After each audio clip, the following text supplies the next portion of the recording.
you guys, how are you? It's been a while since I've done the last video. I've had quite a lot happen since my last video.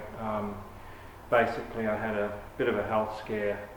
My dog died, my computer died, so I wasn't able to do any editing. And everything else that can happen in between has happened. But I'm back now and I'm going to be making a lot more videos from now on.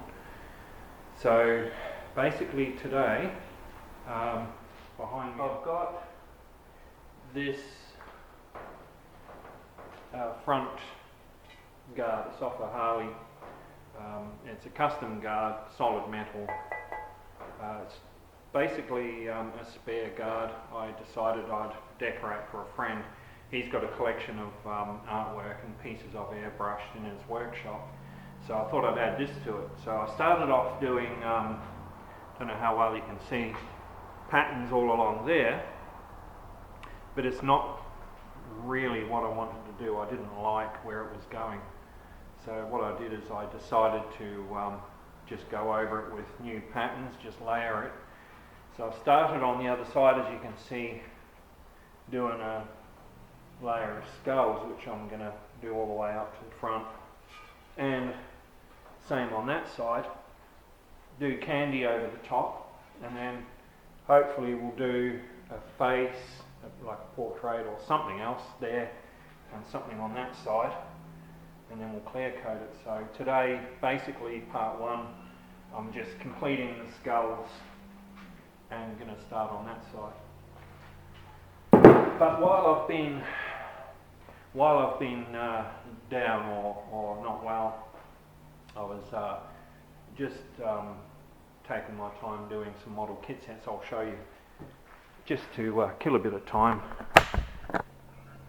And I'm right into the whole wasteland theme, the Mad Max type theme. So my son and I, we had the kit sets here, and as you can see, this one, that's what it was meant to look like, but I thought, no, do the wasteland, like the wasteland warriors or whatever you want to call it.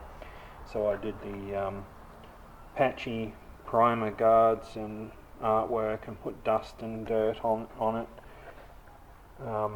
Made it look pretty sort of rugged. And that's the 57 Chev I did. I wanted to make it look pretty beat up and add various other things to it to make it look kind of Mad Max like.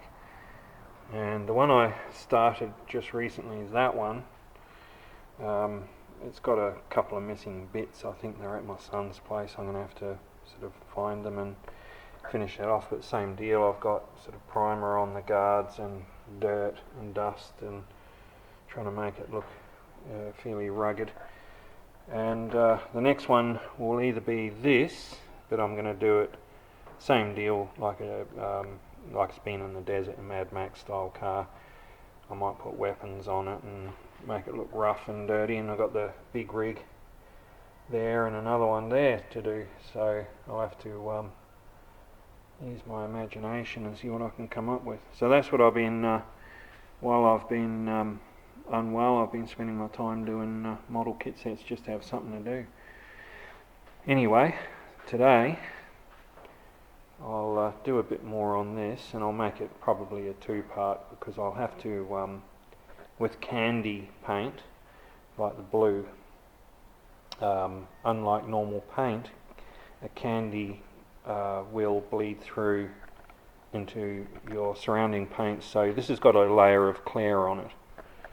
But if I didn't have the layer of clear over the blue, all of the skulls and that by now, the candy would have bled through and made all the skulls turn blue. Even though I'm going to actually spray candy over the top of this, but what I'm doing here, as you can see by those white streaks, they'll all be in blue, so I'm just going to put a few shadows behind them, finish the skulls, and then I'll spray paint the blue candy over top of all of that, And the last step will be, after I've done all that, to clear coat it, let it dry, and then on the front of the guard here and on the other side I'll do a bit of artwork.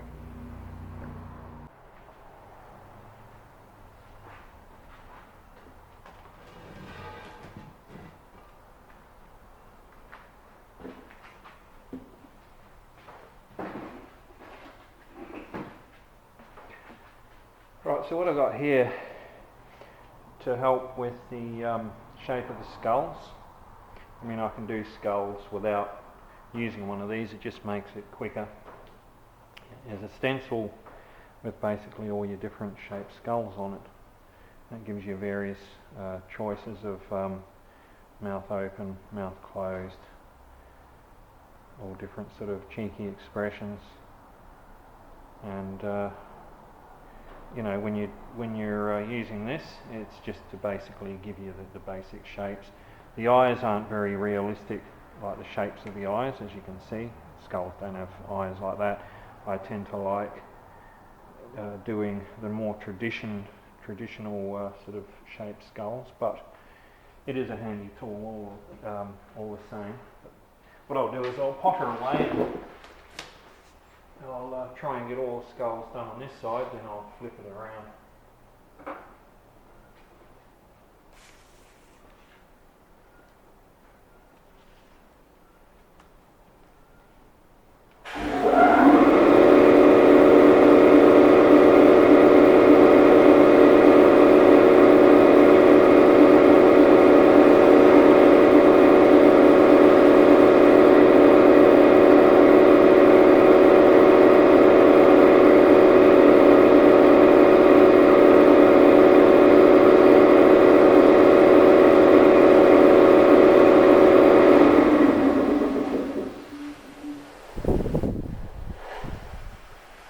Please excuse the air compressor, it's bound to kick in at different times, so I'll try and edit it out of the video. As you can see, I'm just doing the basic shape to establish the features of the skull. I'll go over it and refine it and shade it. But this is just to show you a fairly easy way of achieving skulls. You can even make your own skulls using cardboard or plastic if you've got a scalpel.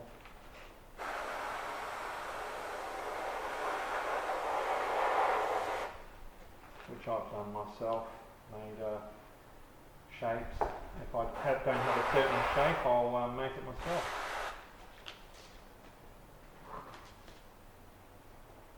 Okay. And I've got all these other ones, as you can see, well used. But these are good for all different types of shapes. This is an example of one that I made.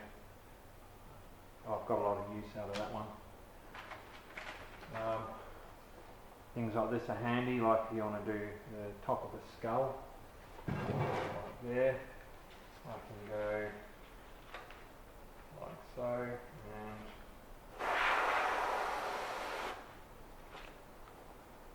just like that. The jawbone. And get all different shapes. So these are all very handy to have.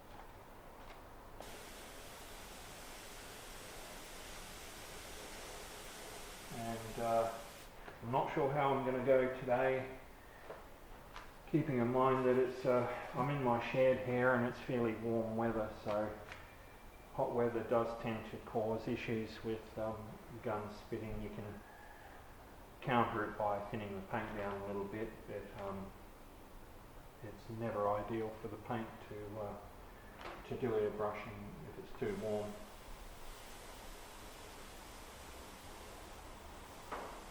But the good thing about airbrushing is it's fairly forgiving. If you do make a mistake, you can go over and repair what you've done wrong. Doesn't matter how many times. It always pays to clean your airbrushes out thoroughly once you've finished with them.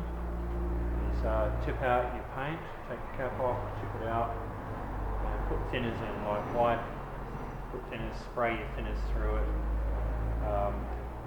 I usually unscrew that, and just so the needle moves, and just while you've got just thinners in the gun, is just move it backwards and forwards a little bit, tighten it up, put that on.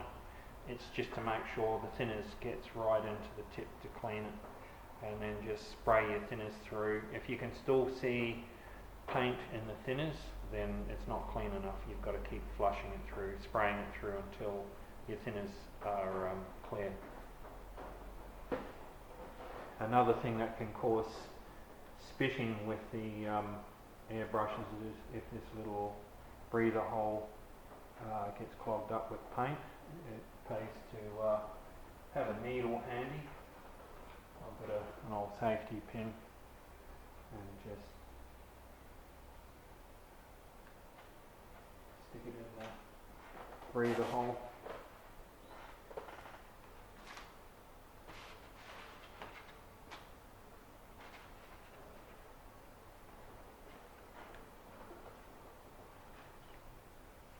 So with the shapes, I tend to look around for a shape that I can use.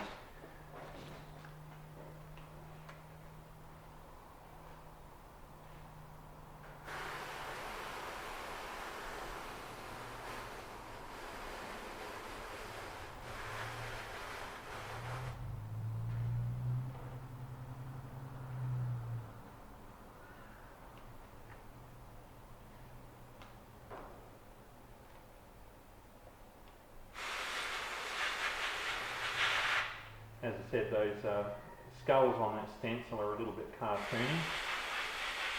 So if you don't want to go for the real cartoon looking skulls, you're better off just using them to get your basic shape like I'm doing, and then just using whatever stencils or shapes you've got, just reshape it, or you can do it by hand.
Obviously I'm not going to go for real fancy textures.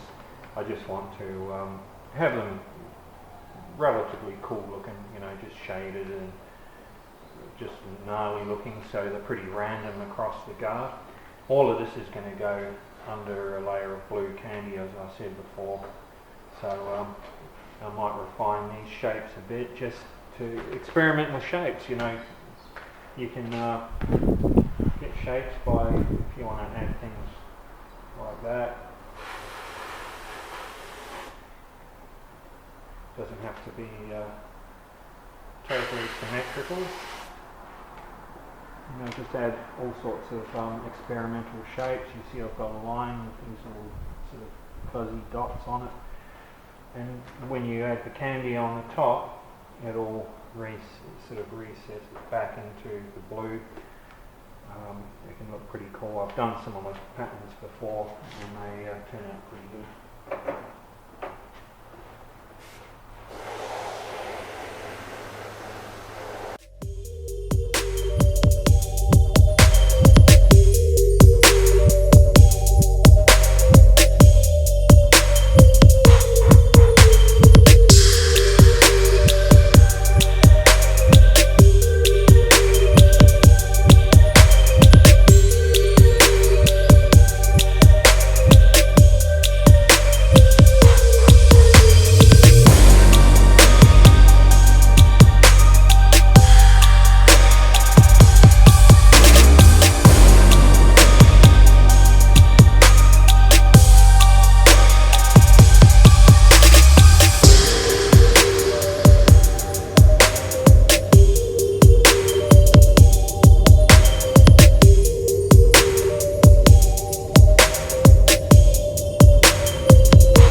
In case you don't know already, this is what you call a tack cloth or a tack rag.